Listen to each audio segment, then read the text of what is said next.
तो राजस्थान में कोरोना को काबू में करने के तमाम प्रयास विफल होते दिख रहे हैं। सरकार सख्ती नहीं कर पा रही है और जनता बिना सख्ती मान नहीं रही है। मगर इस कोरोना ने हमारे नेताओं को मानो आपदा में बयानबाजी करने का अवसर दे दिया हो। भाजपा जहां गहलोत सरकार को पानी पी पी कर कोस रही है, तो मुख्यमंत्री सहित सभी मंत्री भी केंद्र को कटघरे में खड़ा करने में पीछे नहीं हट रहे हैं। ताजा विवाद वेंटिलेटर्स को लेकर चल रहा है। प्रदेश में पीएम केयर्स फंड से आए 1500 में से कई वेंटिलेटर्स को अस्पतालों में काम नहीं लिया गया, जिसकी वजह से ये कबाड़ में तब्दील होते जा रहे हैं। इसी बीच भरतपुर में एक निजी अस्पताल को किराए पर वेंटिलेटर देने का नया विवाद आया, तो सरकार ने एक आदेश निकालकर विपक्ष को चुप कर दिया। मगर सवाल ये उठता है कि आखिर निजी अस्पताल को वेंटिलेटर किराए पर क्यों दिए गए? क्या सरकारी अस्पतालों में इन वेंटिलेटर्स को लगाकर गरीब मरीजों को राहत नहीं दी जा सकती? वेंटिलेटर पर हो रही राजनीति पर देखिए हमारे सहयोगी उमेश शर्मा की ये खास रिपोर्ट।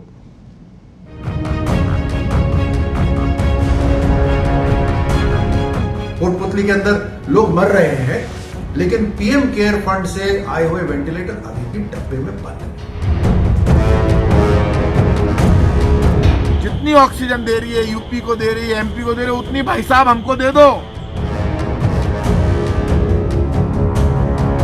प्रदेश में कोरोना के हालात बेकाबू हो गए हैं। एक्टिव केसों में अब हम उत्तर प्रदेश से भी आगे निकल चुके हैं। मगर सियासी बयानबाजी में उलझे हमारे सम्माननीय नेता इस बीमारी पर काबू पाने के लिए कोई प्रयास नहीं कर रहे हैं। मानो इस बयानबाजी से घबराकर कोरोना अपने आप ही प्रदेश से भाग जाएगा। पहले ऑक्सीजन को लेकर सरकार और भाजपा के बीच तनातनी देखने को मिली, तो अब पीएम केयर्स फंड से आए वेंटिलेटर को लेकर मामला गरमाया हुआ है। केंद्र सरकार ने पीएम केयर फंड से 30,000 वेंटिलेटर्स का निर्माण भारत इलेक्ट्रॉनिक कंपनी से कराया था। इसमें राजस्थान को 1500 वेंटिलेटर्स मिले, मगर इनमें ज्यादातर कबाड़ में पड़े हैं। वीपीएल को राजस्थान के स्वास्थ्य विभाग ने जवाब दिया कि 1475 प्रयोग में हैं, जबकि सच्चाई कुछ और ही है। इन वेंटिलेटर्स पर पीएम केयर्स का लोगो था, इसलिए इन्हें प्रयोग में नहीं लाया गया। लोगो इसलिए लगा क्योंकि उसकी अकाउंटेबिलिटी हो। केवल 300 रुपए का उपकरण लगाकर इंस्टॉल करके इन्हें चालू करना था, लेकिन ये धूल फाक रहे हैं। क्या सरकार इस बात का जवाब देगी कि जो 1500 वेंटिलेटर्स भारत की सरकार ने पीएम केयर्स के जरिए दिए थे, या तो इंस्टॉल नहीं हुए, और इंस्टॉल हुए तो भरतपुर में किस तरीके से सरकारी वेंटिलेटर्स को प्राइवेट हॉस्पिटल को किराए पे दिए गए?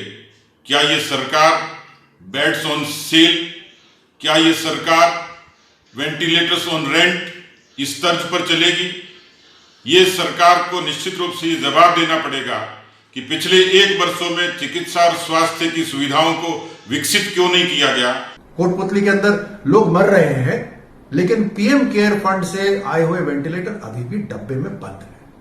आपको जयपुर में अगर सरकारी अस्पताल में आईसीयू बेड लेना है तो 1 लाख रुपए देने पड़ रहे हैं। ये कहानी राजस्थान के हर जिले में हो रही है। राजस्थान सरकार मरीजों को बेबस नहीं छोड़ सकती। इसके ऊपर तुरंत इंक्वायरी होनी चाहिए और राजस्थान सरकार जिम्मेदारी से मरीजों की जान बचाने पे काम करे। भाजपा के आरोपों और प्रत्यारोपों के बीच सरकार ने भी जवाबी हमला बोला है। मुख्यमंत्री अशोक गहलोत ने पीएम केयर्स फंड से उपलब्ध कराए गए खराब वेंटिलेटर्स की खरीद की जांच केंद्रीय स्वास्थ्य मंत्रालय से करवाने की मांग की है। गहलोत ने कहा कि भारत सरकार ने प्रदेश को पीएम केयर्स फंड से जो वेंटिलेटर उपलब्ध कराए थे, इन वेंटिलेटर्स के इंस्टॉलेशन और मेंटेनेंस की जिम्मेदारी भारत सरकार की थी। चिकित्सकों के मुताबिक इनमें से कई वेंटिलेटर्स में तकनीकी कमियां हैं, जिनके कारण इन्हें इस्तेमाल करना रोगियों के लिए खतरनाक साबित हो सकता है। इनमें प्रेशर ड्रॉप की समस्या है।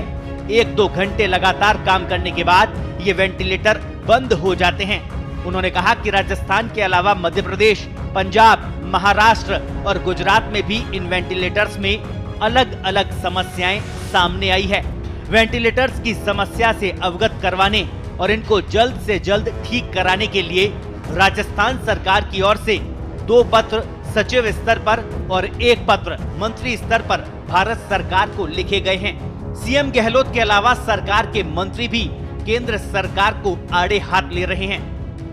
राजस्थान को जितनी ऑक्सीजन मिलनी चाहिए, मान लो 10 मरीजों पे आप गुजरात को, भारत की मोदी सरकार यदि गुजरात को 10 मरीजों पे जितनी ऑक्सीजन दे रही है, यूपी को दे रही है, एमपी को दे रही है, उतनी भाई साहब हमको दे दो। ले उससे बहुत ज्यादा कम, आधी भी नहीं दोगे तो हम जिएंगे कैसे राजस्थान के लोग। प्रदेश में वेंटिलेटर की कमी और आरोप प्रत्यारोप के बीच भरतपुर में सरकारी अस्पताल का वेंटिलेटर निजी अस्पताल को देने का मामला भी गरमाया हुआ है। निजी अस्पताल 2000 रुपए प्रतिदिन के हिसाब से वेंटिलेटर को किराए पर ले रहा है और शर्मनाक बात ये कि उसी वेंटिलेटर के वो मरीज से 40 से 50 हजार रुपए वसूल रहा है। मामला सामने आने के बाद सरकार ने कार्रवाई करने की बजाय एक आदेश निकाला जो सभी को हैरान करने वाला है। सरकारी आदेश के मुताबिक सरकारी अस्पताल निजी अस्पतालों को किराए पर वेंटिलेटर दे सकते हैं, लेकिन निजी अस्पताल उसका पैसा मरीज से नहीं वसूले।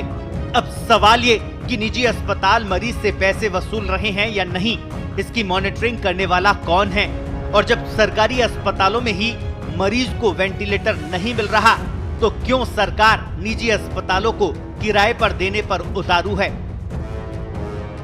बहरहाल कोरोना की इस लहर ने राजनीति के डरावने चेहरे को उजागर किया है।